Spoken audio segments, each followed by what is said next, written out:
What if I told you the best basketball league in Tacoma played in a church? Charlie Wright.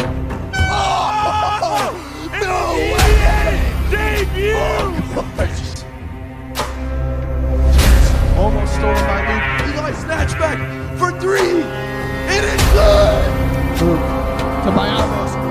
Chance to ice the game, and it's good! Chance Shaw! Aiden responds! This game ain't over, ladies and gentlemen.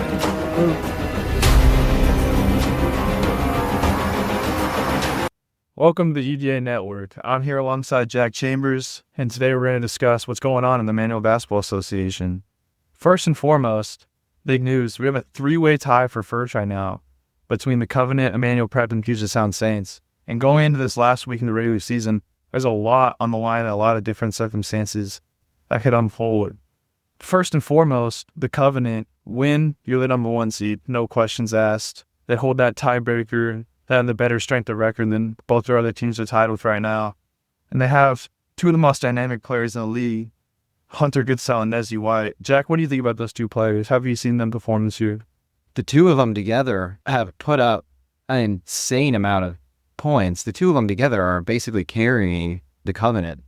If they win on Sunday, they have a bye from Monday's playoff game, which would leave them to play directly versus the winner of the third and fourth seed game, this winner of second and game in the championship. It would be a direct route to the championship if they win. That's the biggest news, is the one seed matters a lot. I think the board of directors wanted to ensure that the regular season mattered and that first place team really did have an advantage going into the playoffs. And the Covenant, their path is easy. No tiebreakers, none of that. They win, they're in. But then you look at Emmanuel Prep, a team that at some point in the season, it kind of looked like they were going to run away and be that number one seed. But going into last week, took a tough loss to the Puget Sound Saints, led by Luke Shaw, who is first place in MVP voter and now averaging the most points per game. And him and Xavier Biavos, that pick and roll is unguardable. Those two can both shoot, they can both drive. It's been very difficult for teams to match up with the addition of Xavier Biavos. Luke Shaw, phenomenal player. We knew it last year, in season 0 when he led Team Cali's, pretty much put them on their back. It wasn't enough in the end. Team Dover ended up winning. Well, we saw flashes of what Luke Shaw's potential was, and in this season, it's on full display for everyone to see. Obviously, they play the Covenant, and for the Puget Sound Saints, not as simple of a path as the Covenant. Puget Sound Saints need to win, and they need to get some help. They need to win against the Covenant and an Emmanuel Prep loss, or in a wild circumstance, they could win. Emmanuel Prep can win, but they would have to win by 20 plus to beat Emmanuel Prep on the point differential. If you look at Emmanuel Prep, they're matched up against the Lutheran Lions. Lutheran Lions, on paper, they're 1-4. Not much going for them, led by team captain Dover, but they haven't had Dre Moore the last 2 or 3 weeks, I want to say, 2 or 3 weeks. 3 weeks, yeah. And they're getting him back this Sunday and likely for the playoffs. He's just been absent.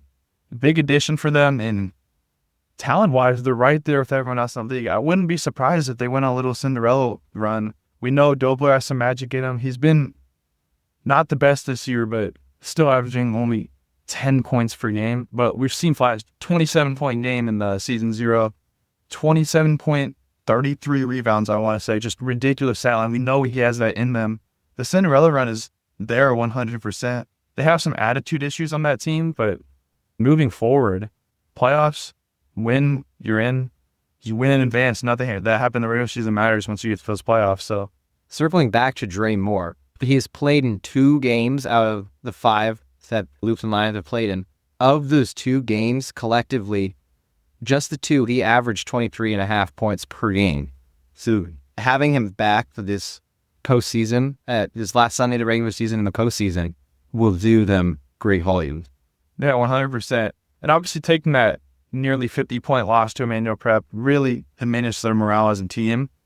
But they've kind of fought back. The last game, you saw at the end, they were down 25, I want to say, and they end up cutting the final score. They only lose by 13. You see when they put effort, when they play hard, they can compete with anyone in this league. But it's got to come from here. They have the athleticism, they have the talent. But overall, I wouldn't be surprised if the Lutheran Lions went on a little run, little playoff madness for them. No, not at all. Another player I want to highlight in this is Braden Nino. Braden Nino came in late, but he's been a big piece for the Covenant. He's averaging, 12 points per game? And for the 7th graders, that's huge. He's so much more than everyone on the court he goes against, and he hits big-time shots. He's a clutch player. We see that clutch factor. And, sometimes it's not about who your best player is. It's about your role players. And Braden Nino is one heck of a role player. I can't wait to see him on the final week of the regular season, and especially in the playoffs, see if he has a little more magic in him. Yeah, for sure. And his brother, Brody Nino, for Puget Sound Saints, filling in. The two of them don't stack up well against each other. Not at all. I see it 100%. Same with the Goodsell brothers. Obviously, age is a big difference there. Hunter's so much older than the rest of them. Hunter averaging only almost 30 points per game, with Henry Goodsell averaging only 4.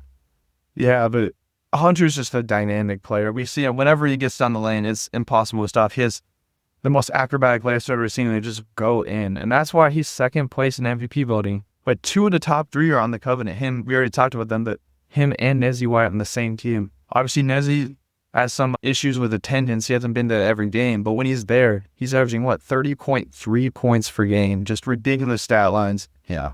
And even you put someone bigger on him, he just drives right by him. If you put someone smaller on him to guard him up top, he'll just get him down the layups or ease. And Nezzy White, dynamic player. Can't wait to see the Covenant. One of the more exciting teams led by Coach Finn Russ, who is leading the Coach of the Year race. Tight race between him and Ujin Barrett. A lot could be decided this week 6, depending on who gets that number 1 seed. It'd be an awesome story if Finn Russ was able to pull off a number 1 seed. Well, with that, this has been your quick midweek check-in with the EBA Network. I'm Jack Chambers. Or Johnston. Signing out till next week.